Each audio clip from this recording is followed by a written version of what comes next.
கார்த்தி போப்பா, காசு கூட்டிட்டு போ. போப்பா கார்த்தி போ. ஏங்க என்னங்க உள்ள ஒருத்தவங்க உயிருக்கு போராடிட்டு இருக்காங்க, நீங்க எப்ப பார்த்தாலும் சண்டை போட்டுட்டு இருக்கீங்க. மேடம் உங்களுக்காக தான் பாக்குறேன், இல்லனா இவங்க எல்லாரையும் வெளியே அனுப்பிடுவேன். சத்தம் போடாம இருக்க சொல்லுங்க. ஓகே மேடம், நான் பாத்துக்கிறேன்.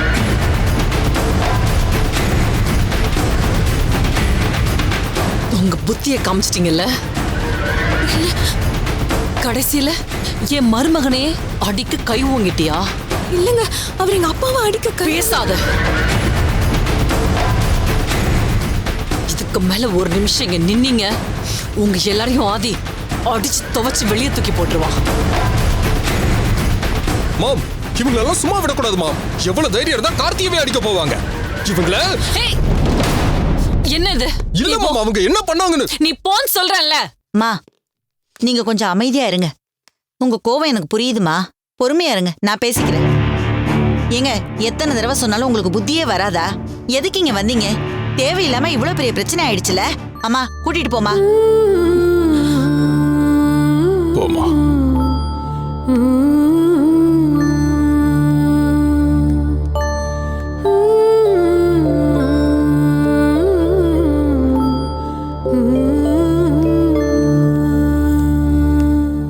ஹலோ, வாசல்ல கூட நிக்க கூடாது. மீறி பார்த்தேன், போலீஸ்ல கம்ப்ளைண்ட் பண்ணி உள்ள தூக்கி வச்சிடுவேன். மரியாதையா அப்படியே ஓடி போயிடுங்க.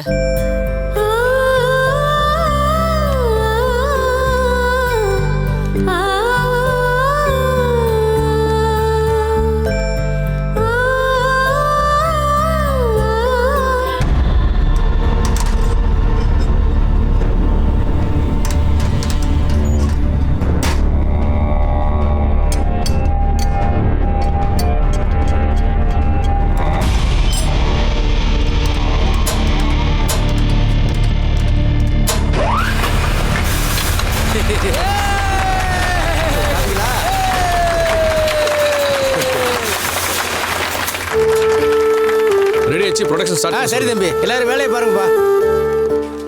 பாத்தீங்களா தம்பி, நீங்க கை வச்சுன்னா மிஷின் ஓட ஆரம்பிச்சிருச்சு. அண்ணா, இதை இங்க சொல்லாதீங்க, சொல்ல வேண்டியவங்கிட்ட சொல்லுங்க, அப்படியாவது புத்தி வரட்டும். டேய், என்ன பேசுற நீ?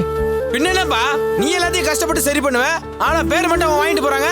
அதுக்கு நீ சொன்ன ஒரு சொல்லு கட்டுப்பட்டு தான் இவங்க எல்லாம் வேலைக்கு போக ஆரம்பிச்சாங்க. ஆனா அவங்க, நான் தான் அவங்கள வேலை செய்ய வச்சு நாங்க பேசிட்டு இருக்காங்க. அவன் ஏதோ சொல்லிட்டு போறாங்க, விடு. நீ வேணா அப்படி இருக்கலாம்ப்பா, என்னெல்லாம் அப்படி இருக்க முடியாது. டேய், லூஸ் மாதிரி பேசிட்டு இருக்காதடா. ஏற்கனவே அப்பா நம்ம மேல சம கடுப்புல இருக்காரு. அண்ணே, நான் மிஷினை ரெடி பண்ண விஷயம் அப்பாவுக்கு தெரியக்கூடாது. இந்த மிஷின் எப்படி ரெடி ஆச்சுன்னு கேட்டாங்கன்னா நீங்களே பார்த்து சரி பண்ணிட்டீங்கன்னு சொல்லுங்க. தம்பி, நான் இது வரைக்கும் அப்பா கிட்ட போய் சொன்னதே இல்லையப்பா. அண்ணே, அம்மா ஏற்கனவே உடம்பு சரியில்லாமல் இருக்காங்க. இப்போ இது விஷயம் வேறு அவங்களுக்கு தெரிஞ்சதுன்னா தேவையில்லாத ஏதாவது பிரச்சனை வரும். அப்புறம் திரும்ப உங்களுக்கு உடம்பு சரியில்லாமல் போயிடுச்சுன்னா? ஐயோ தம்பி, அம்மா குணமாகிறது முக்கியம், அதுதான் எங்களுக்கு சந்தோஷம். அப்படின்னா இந்த விஷயத்தை மட்டும் யாருக்கும் தெரியாமல் பார்த்துக்கோங்க. இல்லை தம்பி, எப்படி சரி பண்ணீங்கன்னு கேட்டால் நாங்கள் என்ன தம்பி சொல்கிறது? பாம்பே இன்ஜினியர் ஆன்லைனில் வந்து உங்களுக்கு படிப்படியாக சொல்லி கொடுத்தாரு. அதை வச்சு நீங்கள் சரி பண்ணிட்டீங்கன்னு சொல்லி சமாளிச்சிருங்கண்ணே. ஏதாவது சொல்லி அட்ஜஸ்ட் பண்ணுங்கண்ணே.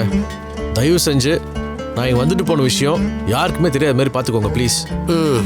சரி தம்பி. சரி வரண்ணே. வணக்கம். டேய் வண்டி வா.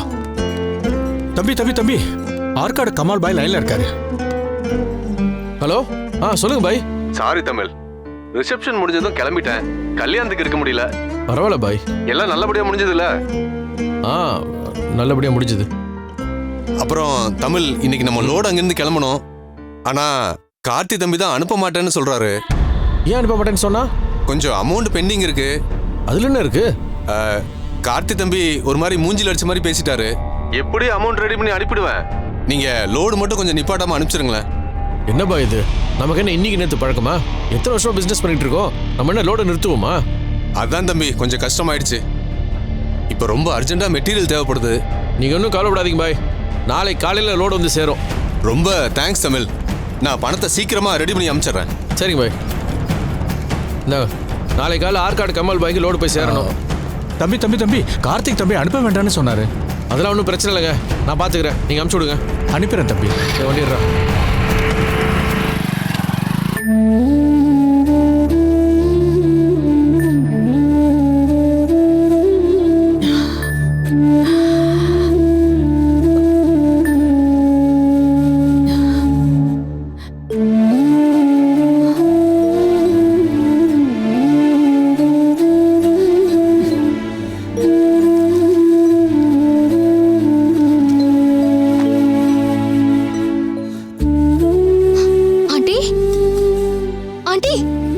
நான் வசுந்தரா ஆண்டி தெரியுதுங்களா உங்களுக்கு? You thank God. ஆண்டி உங்களுக்கு எதுவுமே இல்ல. நீங்க நல்லா இருக்கீங்க. உங்களுக்கு ஒண்ணும் இல்ல ஆண்டி, நீங்க நல்லா இருக்கீங்க. எனக்கு எவ்வளவு சந்தோஷமா இருக்கு தெரியுமா? இதோ நான் இப்ப வந்துடுறேன். மாமா மாமா, ஆண்டி கண் முடிச்சிட்டாங்க. அப்படியா?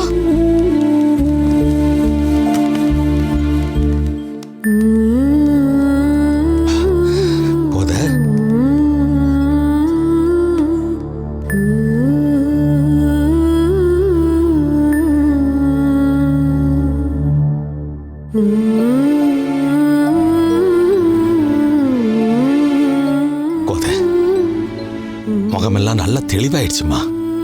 நீ நல்லா இருக்க, உனக்கு ஒண்ணும் இல்ல. நீங்க எப்படி இருக்கீங்க?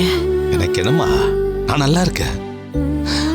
உனக்கு ஒண்ணுன்ன உடனே நான் பதறிட்டேம்மா, பயந்துட்டேன். என்னங்க பண்றது? எனக்கு எதையும் தாங்கிக்கிற சக்தி இல்லையே. இதை பாருமா, நீ எதையும் பேசக்கூடாது. இப்பதானே உனக்கு நல்லா இருக்கு, கொஞ்சம் அமைதியாரு, எல்லாம் சரியாயிடும். இப்பதான் எங்களுக்கெல்லாம் உயிரே வந்திருக்குமா. அம்மா, இதுக்கப்புறம் உங்களுக்கு சின்னதா முடியாம போனா கூட எங்களால தாங்கிக்கிற சக்தி இல்லம்மா.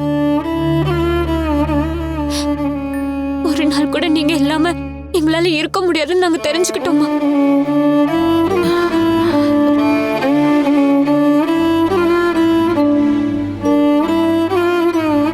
சமந்தி, இனிமேதான் நீங்க ரொம்ப தைரியமா இருக்கணும்.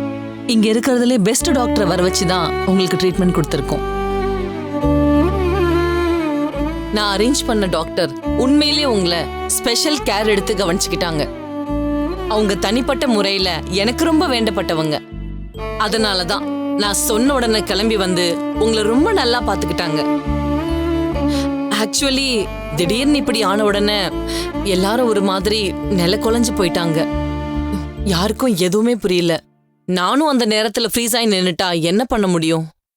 அதனாலதான் என்னால முடிஞ்ச அளவு ஓடி ஆடி எல்லாத்தையும் பார்த்துக்கிட்டேன். அந்த நேரத்துல கம்பெனில கூட சின்ன சின்ன பிரச்சனை வந்துச்சு. எல்லாத்தையும் சரி பண்ணிட்டேன். நீங்க பயப்பட வேண்டாம், தெம்பா இருங்க.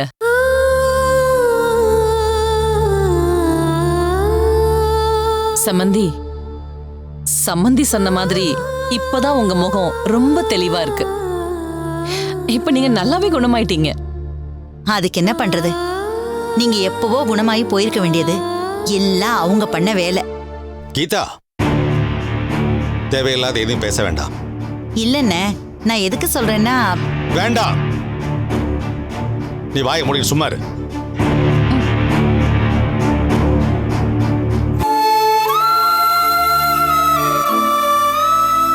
சம்பந்தி அம்மா கஷ்டப்பட்டு போராடி ஸ்பெஷல் டாக்டரை கூட்டிட்டு வந்து உன்னை குணப்படுத்தி உன்னை எனக்கு திருப்பி கொடுத்துருக்காங்கம்மா. நாம அவங்கள கையெடுத்து கும்பிடணும்மா. சமந்தி, என்ன பேசுறீங்க? இத நான் செய்யாம வேற யார் செய்வாங்க? இது நம்ம ஃபேமிலி இல்ல. நீங்க எதுக்கு கவலைப்படுறீங்க? நிம்மதியா ரெஸ்ட் எடுங்க. அத நான் இருக்கேன்ல, நான் எல்லாத்தையும் பாத்துக்கிறேன். எங்க நான் இங்க வந்து எத்தனை நாள் ஆச்சு? எத்தனை நாளா இப்படி படுத்த படுக்கையாவே இருக்கேன். பார், அதெல்லாம் நினைக்காத, நீ ரெஸ்ட் எடுத்துக்கோமா. அது இல்லைங்க, நான் தெரிஞ்சுக்க வேண்டாமா? அது ஒரு 2-3 நாளா அப்பத்துல இருந்து மயக்கத்துல தான் இருக்கீங்க. திடீர்னு ஒரு தடவை எழுந்தீங்க. அந்த நேரம் பார்த்து கீதா, போத நீ தேவையில்லாதெல்லாம் மனசுல போட்டு குழப்பிக்காத. ரெஸ்ட் எடுன்னு சொல்றேன்ல உன்ன. இல்லைங்க, நான் மயக்கமா இருக்கும்போது இங்க என்ன நடந்துச்சுன்னு எனக்கு தெரிய வேண்டாமா? தயவு செஞ்சு நான் சொல்றதை கேளுமா. எதா இருந்தாலும் நம்ம வீட்டுல போய் பேசிக்கலாம். கொஞ்சம் அமைதியா இரு. உனக்கு தாம்மா சொல்றேன், எதா இருந்தாலும் வீட்டுல போய் பேசிக்கலாம் ப்ளீஸ். என்ன சார், மறுபடியும் கூட்டம் போட ஆரம்பிச்சிட்டீங்களா? இல்ல டாக்டர், கோதை கண்ணு முடிச்சுதான் சொன்னாங்க, அதான் பாத்துட்டு போலான்னு வந்து. பாத்துட்டீங்கல்ல, எல்லாரும் கொஞ்சம் வெளியே இருங்க. அவங்க பூர்ணமா குணமாகட்டும், அப்புறம் பேசிக்கலாம். இப்ப எல்லாரும் கொஞ்சம் வெளியே போங்க ப்ளீஸ். வெளியே வெயிட் பண்ணலாமா? என்னங்க, என்னம்மா? உங்ககிட்ட பேசணும். டாக்டர் எல்லாரையும் வெளியில இருக்க சொல்லியிருக்காங்கம்மா, கேட்டில்ல? நீங்க மட்டும் இருங்க, உங்ககிட்ட நான் பேசணும். கோதை, இப்பதானே உனக்கு குணமாயிருக்கு, நீ ஸ்ட்ரெயின் பண்ணக்கூடாதும்மா. மனசை போட்டு குழப்பிக்காத. எதா இருந்தாலும் வீட்டில் போய் பேசிக்கலாம்.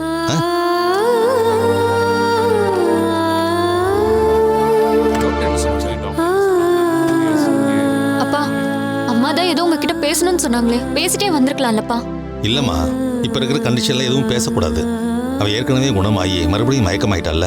இப்ப நம்ம ஏதாவது பேச போய் மறுபடியும் உணர்ச்சி வசப்பட்டு ஏதாவது ஆயிடுச்சுன்னா ரொம்ப கஷ்டம்மா. அதனால இப்ப நம்ம ஒரு குழந்தை மாதிரி அவளை பார்த்துக்கணும். இனிமே நான் அவளை அப்படிதான் பார்த்துக்க போறேன்.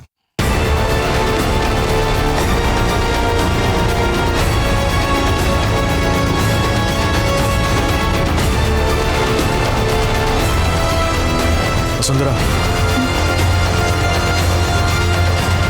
சொல்லுங்க மாமா. அம்மாக்கு இப்ப எப்படி இருக்கு? இப்பதான் மாமா கண்ணு முடிச்சாங்க.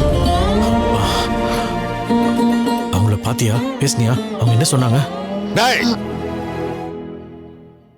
அது எப்படா அவ கண்ணு முழிச்சான்னு தெரிஞ்ச உடனே கழுகுக்கு மூக்கல வெறுக்கிற மாதிரி கரெக்டா வந்து நிக்கிறேன்? இல்லப்பா, அம்மாவை பார்க்கலான்னு தான் நான் வந்து. டேய், நான் தான் உன்னை இந்த ஏரியா பக்கமே வரக்கூடாதுன்னு சொல்லியிருக்கேன்ல. திரும்ப திரும்ப வந்து நீ என்னடா கொலகாரனா? உங்க அம்மா கொண்டுட்டு தான் போமேன்னு கங்கட கட்டிட்டு திரியிற. ஏன்பா இப்படிலாம் பேசுறீங்க? பேசாத. இன்னொரு வார்த்தை பேசின அப்புறம் நான் மனுஷனா இருக்க மாட்டேன். வெளியே போ. போறேன்ப்பா. அம்மாவுக்கு சரியாயிடுச்சுல, அது போதும்பா எனக்கு. நான் இங்க இருக்கல, போறேன். வசுந்தரா, சரஸ்வதியும் மாமாவும் இங்க வரதா சொல்லிட்டு இருந்தாங்க, வந்தாங்களா? அடேங்கப்பா, எப்படி தமிழ் ஒண்ணுமே தெரியாத மாதிரி நடிக்கிற? அவர் தானே உன்னை இங்க அனுப்பி வச்சாரு. தடவை நான் போயிட்டு என் பங்குக்கு வேலையை முடிச்சிட்டு வரேன், இப்ப நீ போய் உன் பங்குக்கு வேலையை காட்டுன்னு சொல்லியிருப்பாரு. அவர் அனுப்பாமல நீங்க வந்த? அத்தை, வேணாம், தேவையில்லாம பேசாதீங்க சொல்லிட்டேன். அவ சொல்றதுல என்ன தப்பு இருக்கு? நாங்க எல்லாம் உங்க அம்மாவை எப்படியாவது காப்பாத்தணும்னு போராடிட்டு இருக்கோம். ஆனா நீங்க எப்படியாவது பிரச்சனை பண்ணி அவங்கள பெட்லயே படுக்க வைக்கணும்னு துடிச்சுக்கிட்டு இருக்கீங்க. அத்தை, அவங்ககிட்ட எல்லாம் போய் எதுக்கு பேசிட்டு இருக்கீங்க? இவ்வளவு நேரம் அவங்க வந்து சண்டை போட்டாங்க, இப்போ இவர் வந்திருக்காரு. அடிதடி வரைக்கும் போயாச்சு, இப்போ இவர் எதுக்கு வந்திருக்காருன்னு தெரியலையே. தயவு செய்து இவங்ககிட்ட எல்லாம் பேசாதீங்க அத்தை. இது அடிதடியா? கார்த்தி, நான் என்ன சண்டை போடுறோம்னா? அடேங்க அப்பா, நல்லாவே நாடகம் போடுற தமிழ். ஏன் உன் மாமனார் உங்ககிட்ட எதுவுமே சொல்லலையா? அவர் இங்க வந்து உங்க அப்பா சட்டையை பிடிச்சு அடிக்க போனது, உன் பொண்டாட்டி கார்த்திக்கு அடிக்க கை ஓங்குனது, இதெல்லாம் உங்ககிட்ட சொல்லியிருப்பாங்களே. எல்லாத்தையும் தெரிஞ்சுக்கிட்டு ஒண்ணுமே தெரியாத பச்சை புள்ள மாதிரி நிக்கிறியேப்பா. என்ன சொல்றீங்க நீங்க? அவர் அந்த மாதிரிலாம் நடந்துக்க மாட்டாரு. என்ன தமிழ் இது? இப்ப கூட அவங்கள நம்புறீங்க, அவங்களுக்கு சப்போர்ட் பண்றீங்க. உங்களை பெத்த அப்பாவோட ஷர்ட்டை பிடிச்சிட்டாங்கன்னு சொன்னா நியாயப்படி அவங்க மேல உங்களுக்கு கோவம் தானே வரணும். ஆனா அவங்க அப்படி பண்ண மாட்டாங்கன்னு சொல்றீங்க. இது எப்படி எடுத்துக்கிறதுனே தெரியல. நீங்க நம்புறீங்களோ இல்லையோ, உங்க வைஃப் என் மாப்பிள்ளை மேல கை ஓங்கி இருக்கா. அத மட்டும் இந்த ஜென்மத்துல நான் மன்னிக்க மாட்டேன்.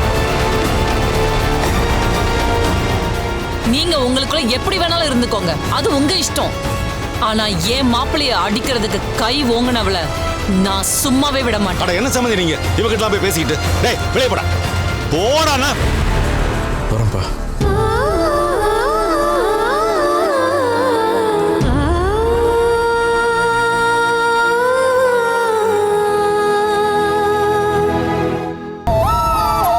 என்னால முடிஞ்ச அளவுக்கு ஓடி ஆடி எல்லாத்தையும் பார்த்துக்கிட்டேன். அந்த நேரத்துல கம்பெனில கூட சின்ன சின்ன பிரச்சனை வந்தது, எல்லாத்தையும் சரி பண்ணிட்டேன். நீங்க பயப்பட வேண்டாம், நீங்க பயப்பட வேண்டாம்.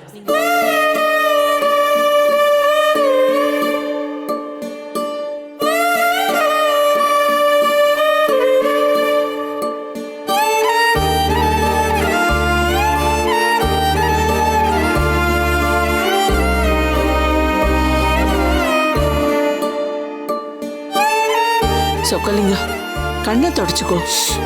நடக்கூடாது நடந்துருச்சு, என்ன பண்ண முடியும்? இப்பதான் நாம இன்னும் தைரியமா இருக்கணும். தாங்கிக்க முடியாத அளவுக்கு கஷ்டம் வருதுன்னா நம்ம கஷ்டம் எல்லாம் முடிவுக்கு வரப்போகுதுன்னு நினைச்சுக்கோ. இல்ல பாட்டி, நான் உயிரோடு இருக்கிற வரைக்கும் உங்க யாருக்கும் எந்த கஷ்டமும் தீராது. ஏய் வாய் மூடு. என்ன வார்த்தை பேசிட்டு இருக்க? உண்மைதானே பாட்டி? இது வரைக்கும் என்னால ஒரு நல்லதாவது நடந்திருக்கா? பிறந்ததுல இருந்து அப்பாவுக்கும் அம்மாவுக்கும் கஷ்டத்தை மட்டும் தானே கொடுத்திருக்கேன்.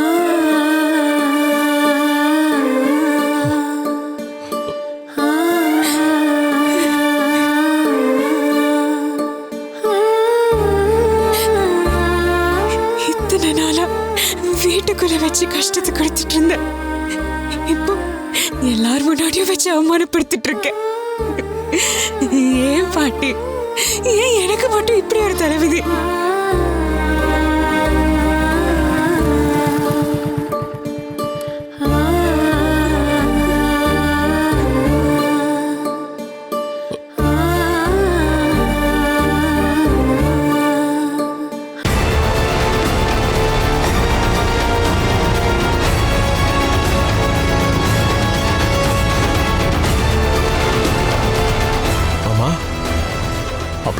என்ன மன்னிச்சுங்க மாப்பிள்ள, நான் அவசரப்பட்டேன். மாமா நீங்கள் எதுவும் சொல்ல வேண்டாம்.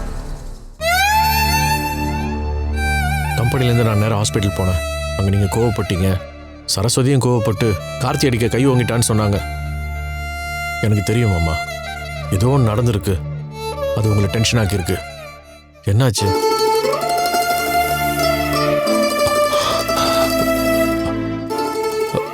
உங்கள் முகத்தை பார்க்கறதுக்கு எனக்கு கூச்சமா இருக்கு மாப்பிள்ள.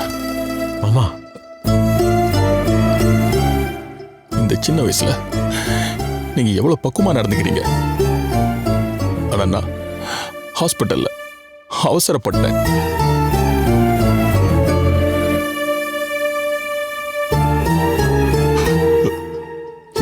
என் பொண்ணை பத்தி தப்பா பேசினதும் என்னால தாய்க்க முடியல மாப்பிள்ள.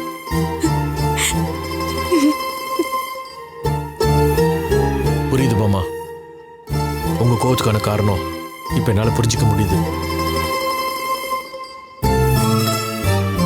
மாமா, எங்க அப்பா ஆரம்பத்துல இருந்தே இந்த கல்யாணம் வேண்டாம் வேண்டாம் தான் சொல்லிட்டு இருந்தாரு. அக்காவோட ஆசைக்காக தான் நாங்க எல்லாரும் இப்படி ஒரு விஷயத்த பண்ணோம். ஆனா இன்னைக்கு அப்பா எல்லாரும் முன்னாடி அவமானப்பட்டு நிக்கிறாரு. எங்க அப்பா அழுது நாங்க பார்த்ததே இல்ல. அவர் அழறத பார்க்க எங்களுக்கு ரொம்ப கஷ்டமா இருக்கு. சாரி அருண், எல்லா பிரச்சனைக்கும் நானும் ஒரு வகையில காரணம் தான். நியாயப்படி பார்த்தா உங்க எல்லார்கிட்டயும் நான் தான் மன்னிப்பு கேட்கணும்.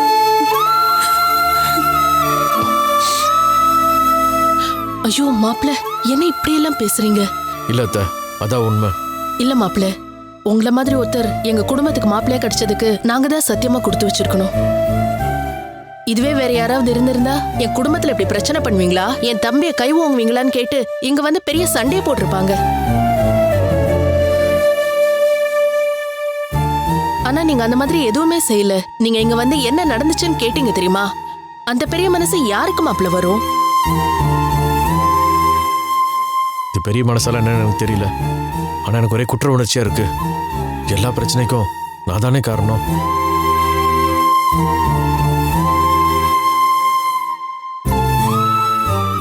ஆமா, எவ்வளவு பெரிய மனுஷன். அவர் எல்லாரும் முன்னாடி தலைகுனிய வச்சுட்டேனே. அன்னைக்கு மட்டும் நான் இங்க வந்து பொய் சொல்லுங்கன்னு சொல்லாம இருந்திருந்தா அவருக்கு இந்த நிலைமையே வந்திருக்காது.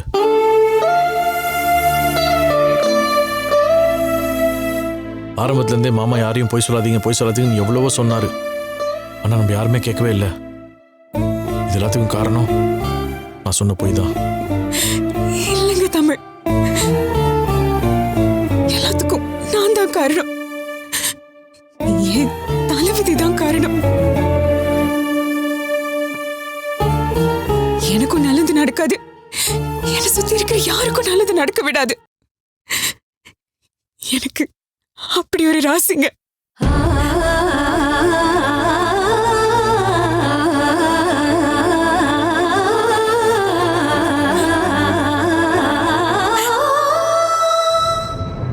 அம்மா சரஸ்வதி, கொஞ்சம் அழுவுறத நிறுத்துமா. விட்டா ஆளாளுக்கு நான் தான் காரணம்னு சொல்லிட்டே இருப்பீங்க போல இருக்கு. அங்க ஹாஸ்பிட்டல்ல உட்காந்துட்டு 2 பேர் இதெல்லாம் திட்டம் போட்டு பண்ணிட்டு இருக்காங்க. இப்படி உங்களுக்குள்ள நான் தான் காரணம் புலம்பிட்டு இருந்தீங்கன்னா அங்க அவங்க ஈஸியா ஜெயிச்சுட்டு போயிடுவாங்க.